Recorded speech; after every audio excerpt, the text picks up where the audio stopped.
Hi guys, Hampi trip అయితే complete అయిపోయింది. Videos back to back post చేయలేకపోయినా మేము మళ్ళీ హౌస్పేట్కి వచ్చినాం.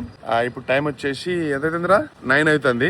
జనాలు ఎవరు లేరు. బోట్ ఛార్జింగ్ ఇది. సో మేము 20 minutes లో ఫుల్ ఛార్జ్ 20-25 minutes లో ఫుల్ ఛార్జ్ చేసుకుని కర్నూలుకి వెళ్తే బయలుదేరుతాం. సో ఎవరైతే ఈవీ లవర్స్ ఉన్నారో హంపికి వచ్చినప్పుడు ఏమి ఇబ్బంది పడకండి. హౌస్పేట్ లో ఛార్జింగ్ ఉంటుంది. జస్ట్ 30 minutes జర్నీ ఉంటుంది. All happies. సో ఈ వల్ల మాకైతే ప్రాబ్లం అయితే రాలేదు. మావాడు ఇప్పుడే ఛార్జింగ్ పెట్టిండు. Will wait for 25 minutes and will start our journey.